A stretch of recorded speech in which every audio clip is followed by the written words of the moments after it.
M'dzina la Atate ndi la Mwana ndi la Mzimu Woyera. Amen. Ndikulandireni abale ndi alongo pano pa Tiyankhuleni Ambuye.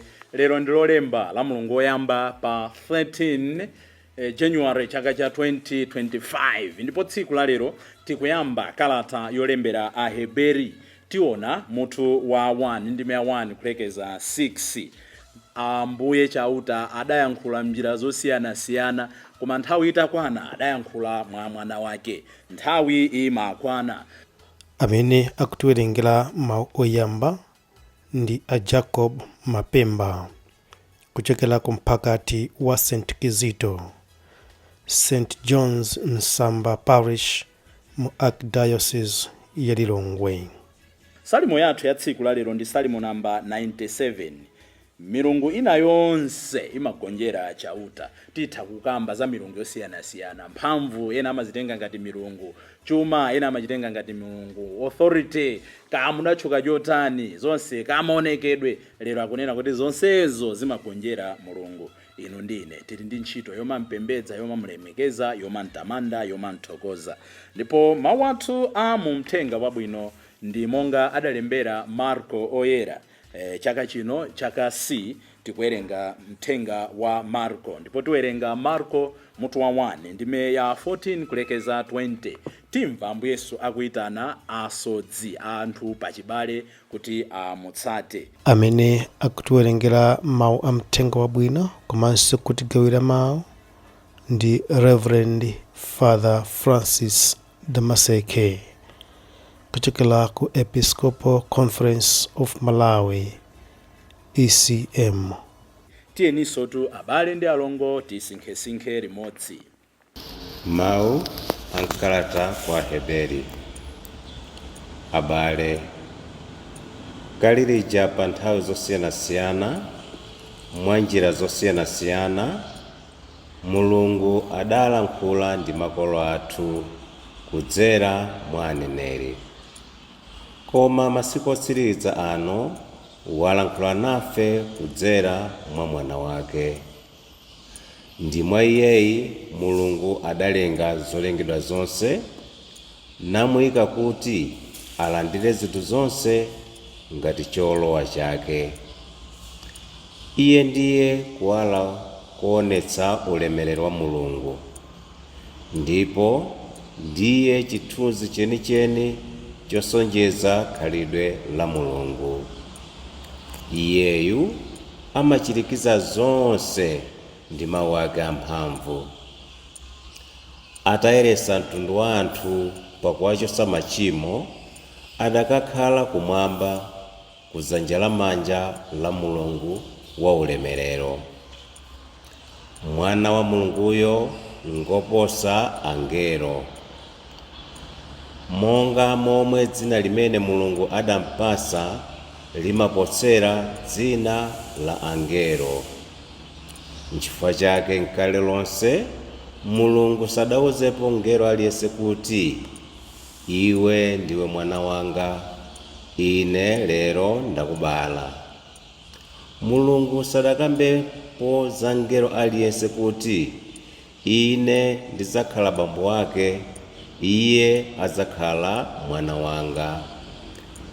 Koma pamene ankantuma mwana wake wachisamba pansi pano, Mulungu adati angelo onse a Mulungu azimpembedza.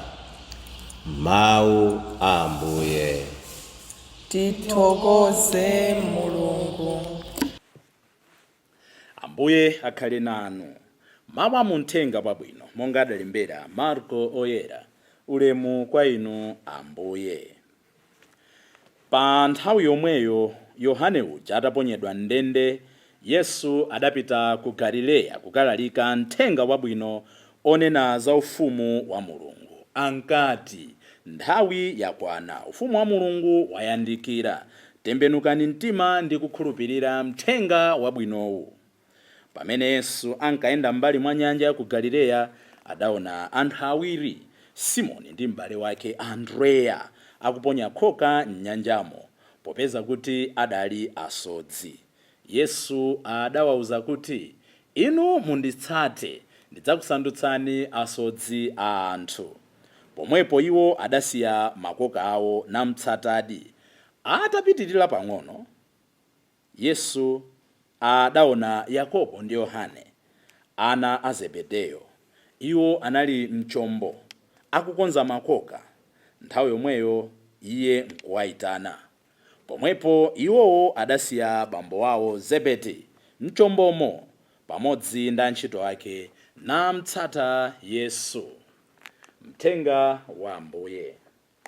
Ulemu kwa inu Ambuye Yesu Kristo. Abale ndi alongo, monga ndanenera poyamba, lero tikuyamba kuona kalata yolembera Aheberi. Ena amatero kuti kalata ya Paulo yolembera Aheberi. Ayi si kalata ya Paulo. Poyamba kalero anthu amaganizadi kuti ndi kalata ya Paulo. Chikristu chikuyamba kumene when it was in the early formative days of Christian communities. Komano akatswiri ona za malembo oyera adaona kuti kalata iyi si ya Paulo.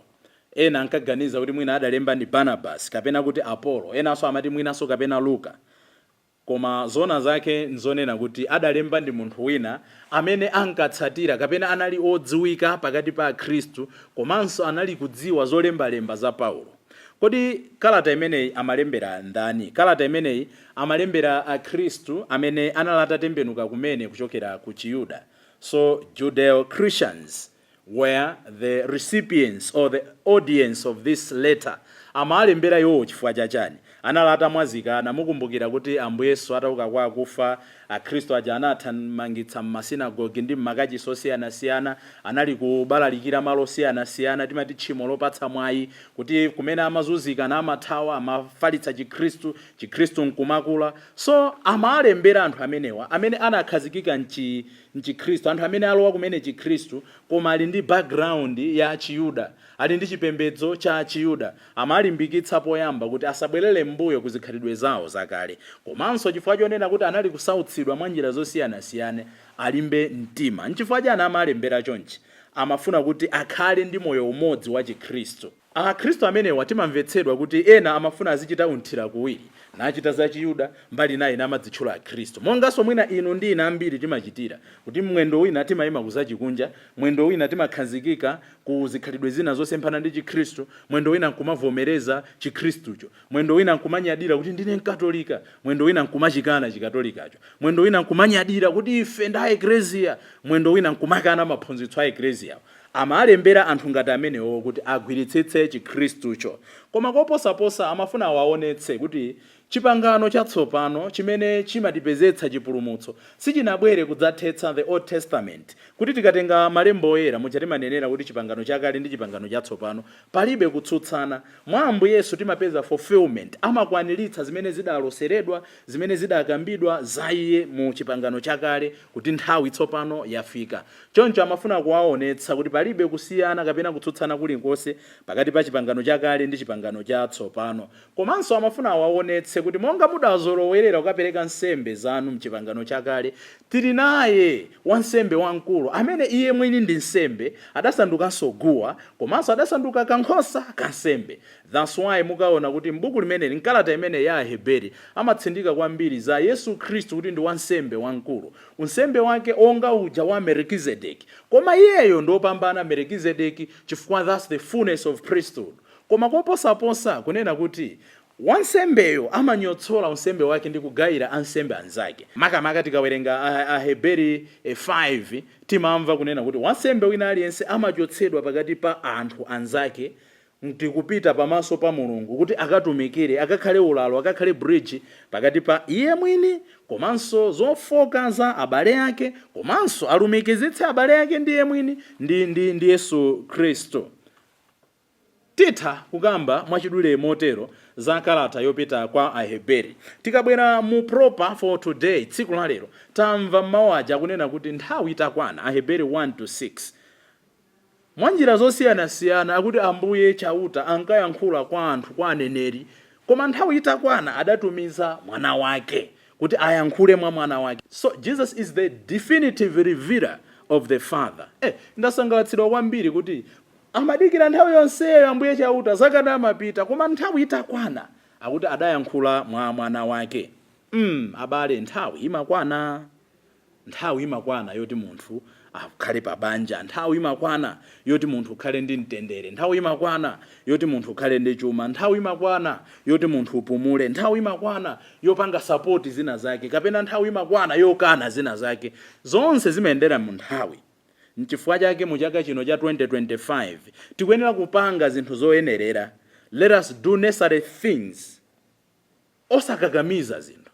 Mu nthawi yake zinthu zake zichitika. Ife tingopanga zoyenerera, kaya ndikupemphera tipemphere, kaya ndikuvota tivote, kaya ndikutani titani, koma mu nthawi yake Mulungu apanga zinthu zimene iye mwini akuona kuti nthawi yakwana yoti akwaniritse chimene iye akufuna. Do your part as we wait for God to do his. In the end, akunena kuti let all the angels worship him. Cholinga chimene iye anayankhulira mwa mwana wake, cholinga chimene mwana wake adamuonetsera ku dziko lapansi, nkunena kuti tonsefe ndi angelo omwe tizimpembedza.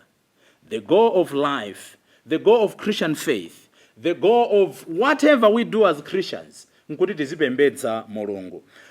Mukapeza nthawi muwerenge Exodo 8 ndi 24. Tikamva kuti Farao atazunza Israeli aja mwanjira zosiyana-siyana, Farao atalimba mtima kumana ndi miliri yosiyana-siyana. Finally, Pharaoh adawauza kuti ndikukulolani kuti mupite mukapembedze chauta wanu. Of course adawonjezera kuti inenso mukandipempherereko. Koma the point is Pharaoh adapatsa kaufulu kena kake ndi cholinga chonena kuti akapembedze Mulungu wa Israeli. The goal of freedom, brothers and sisters, is meant for us to worship God. Kodi mu chaka chino cha 2025 mwapanga kale chisankho chonena kuti kupembedza chauta ikhala njira imodzi ya moyo wanu, ikhala mbali imodzi ya moyo wanu. Muthenga wabwino tamva kuti soon after the arrest of John, Jesus came to Galilee to minister. Kenaka adaitana ophunzira aja. Ndimafuna tuone zinthu ziwiri zitatu muthenga wabwino. Choyambirira nchonena kuti chiopsezo chinali kukula kwa anthu amene anali kutumikira Mulungu.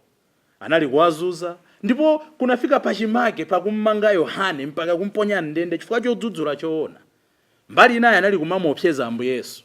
Koma Ambuye Yesu atamva kuti Yohane Mbatizi wamangidwa, akuti chimene anachita iwo sikunali kuopsezedwako, koma anali kupitiriza ntchito imene Yohaneyo anali kugwira. The moments pamene tidzaopsezedwe kuti uthenga wabwino usapite patsogolo, kuti choona chisaonekere, kapena maganizo amene akuyimira anthu osauka ovutika, the voiceless asaonekere poyera. Jesus akunena kuti ngakhale Yohane amumange, let us continue doing the right thing, let us continue kufalitsa uthenga wabwino.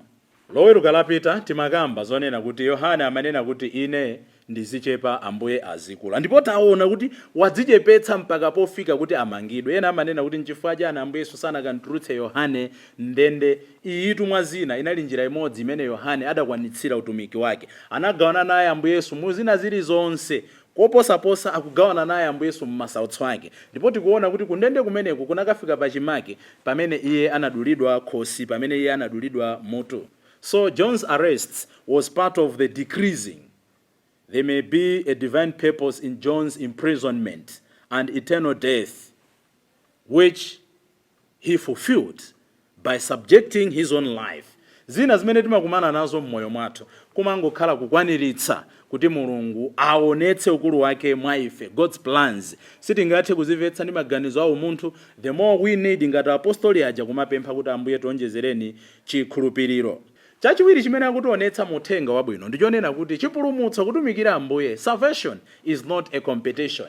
Tamva kuti immediately Ambuye atayamba kulalika ku Galileya kumeneko adayamba kuitana anthu 2 by 2. Adaitana Simoni ndi m'bale wake Andrea. Kenaka akuitana Yakobe ndi m'bale wake Yohane anaja Azebedeyo. Akuitana awiri. Ena we are in a layless. Tili pa mpikisano ndithu wantondodo oka. Wamzanga ndipondera mwana kati tochula mayina ambirimbiri. Ndi anthu amene sali mpikisano ndife. Ngakhale mipingo kumene tili pa mpikisano, awa kupikisana ndi awa, awa kupikisana ndi awa. Aya bale chipulumutso chiKristu sinkhani ya mpikisano ndi nkhani yomachita kufuna kwa Ambuye. That's why samaitana yekha amauza kuti inu mwawiri wanu, inu mwatatu wanu, inu mufolo wanu mutha kupanga zinthu zazikulu zotumikira Ambuye. That's why ataitana awiri, kenaka anaitaniraponso ena kwana folo, nthawi ina adakampeza Zakeyo, nthawi ina adakampeza tiona anthu osiyana-siyana amene akuwaitana amafuna kuti akhalepo ambiri. Koma ine chimene chikundipatsa chidwi nchonena kuti adawapeza akukonza makoka awawo. They were found while mending their nets. Zufuna zitipatse chithunzithunzi chotani. Pali zinthu ziwiri zimene ndikumaliza nazo. Choyamba Mulungu amatipeza pamene tili. Mulungu amakumana nafe where we are in our everyday activities. Don't create a dichotomy therefore between life and faith. Mulungu amafuna tizikumana naye pamene ife tilipo. Kaya mukuvera radio mwanu muimvere mwa Mulungu. Kaya mukuphika muphike mwa Mulungu. Kaya mukuyendetsa galimoto yendetseni mwa Mulungu. Chilichonse pamene tili. Mulungu samanena kuti atsopano yakwana nthawi yoti mukumane ndine book an appointment. Ayi, adapeza pamene anali. Ana Zebedeyo aja adapeza kukonza makoka awo. Petro adapeza nda abale awo Andrea pamene anali. Mulungu amakumana nafe pamene tili. Ambiri, we've created a dichotomy pakati pa moyo, business ndi chikhulupiriro. So much so that ena alipo akakhala mchurch njero weniweni manja chonchi paliponse mayendedwe ngakhale mayimbidwe akachoka pamene paja nkhalamo yeniyeni. Mulungu akupezeni pamene muli. Mulungu andipeze pamene ndili. Nchifukwa Ambuye Yesu ajapophunzitsa kupemphera amanena kuti muziti Aba who art in heaven, Atate amene mmakhala kumwamba. Kodi kumwamba ndi chani? Pena paliponse pamapezeka Mulungu. Kalero akamapemphera amanena kuti Atate athu amene mmapezeka ku Yerusalemu. Chifukwa ku Yerusalemu ndi kumene amakhulupirira kuti kuli mpando wa Mulungu. Tisa mlembere malire Mulungu atipeze pamene tili. Chachiwiri, they left their father. Adasiya atate awo, adasiya makoka awo. Anthu awatu analolemera. Chifukwa nthawi imeneja kukhala ndi boti, kukhala ndi antchito, sizinali ntchito yamasewera. Koma Yesu atangoza kuti inu mundisate ndikausandusa naso dza anthu.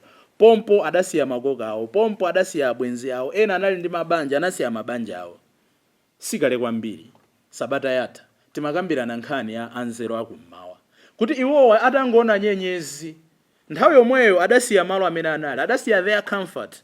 Anali mafumu anthuwa, anali the wise from the east, adasiya zonse zija, nkumayitsata nyenyezi ija. The Magi left their home and their comfort to Bethlehem. Brothers and sisters, move from your comfort zone if you want to serve God, if you want to improve your business, if you want to improve your life. Move from your comfort zone if you want to grow ethically, if you want to grow morally, if you want to grow politically, if you want to grow whatever humanity ngagambe. We should move from our comfort zones. Anasiya zonse nkuyamba kumutsata. Inu ndine poti tamva moyamba kuti nthawi imakwana. Posapeneka konse lero nthawi yatikwanira yoti tisiye zonse tizintsata Ambuye. The question is, ndi chani chimene ndikusiya lero kuti nditsata Ambuye? Ndi mwano, ndi umbombo, ndi kusinjirira, ndi kaduka, ndi kudzikonda, ndi ulesi, ndi umve, ndi kusasamala chilengedwe. Pick at least 2 things. Commit them to God and say, Ambuye mundithandize kukwaniritsa izi tsiku la lero. Dzina la Atate ndi la Mwana ndi la Mzimu Woyera. Amen.